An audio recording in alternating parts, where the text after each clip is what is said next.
Hello, my name's Tessa Hood. I want to ask you some questions. What is a personal brand, or what I sometimes call a living brand? Well, it's someone else's perception of you as having a great promise of value, of being trustworthy, professional in your dealings with everyone, and in some form or other being remarkable. And what's quite interesting is that it reflects what people are saying about you when you're not in the room. Are those influential people being great ambassadors for you or not? Your personal brand is the reason why people trust, respect and like you, and choose to refer you and work with you and your business rather than with someone they don't feel connected to. People buy people. People buy you on an emotional level, just as they would choose to buy anything they like. Imagine, and you'll need to suspend your disbelief for this, that you're a product and you're sitting on a shelf in a shop alongside all your competitors. Imagine that everyone sitting there has the same qualifications and expertise as you do. Now, I'm a buyer, and I'm walking up and down in front of that shelf looking to choose the right supplier for the work I want done. Now, why would I choose you? Where's your differentiation? What makes you stand out from the crowd and what makes you memorable? The answer, well, it's your personal brand. We all, naturally, have our unique DNA. No two people are ever exactly the same. So let me suggest that you draw on this uniqueness and develop your offering with this in mind within your marketplace. Through your brand, people will believe that you will always be straight and consistent in your dealings with them, and that you'll always deliver a professional service or outside work to be fully aware of your interaction in society. How are you being perceived? When you look in the mirror in the morning, what are other people seeing? Is it what you've been seeing, or is there some mismatch that you're not aware of? Whether we like it or not, in the 21st century, and particularly when times are hard, it really matters what sort of image you are presenting to others.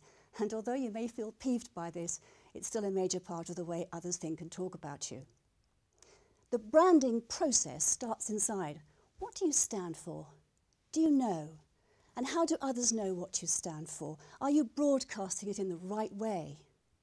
My clients, which are major banks, luxury retailers, professional partnerships, and currently 7 business schools, as well as individual entrepreneurs, all see the value in building the authentic personal brand of their people, so that their businesses, which rely on people to flourish, can be seen as great people companies, that their clients choose to work with because they enjoy working with them.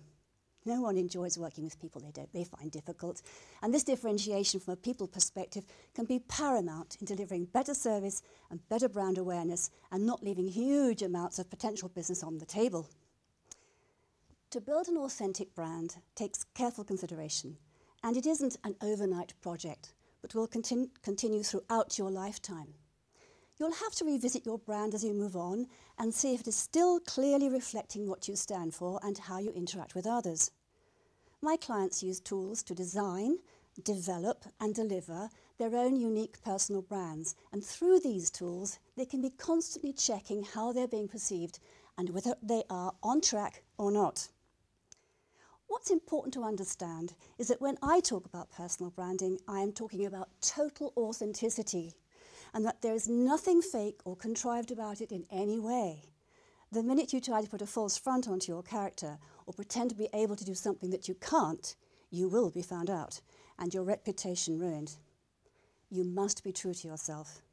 React as you would always react to situations, but also be prepared to match your clients' expectations of you and deliver a true, deep and meaningful personal brand.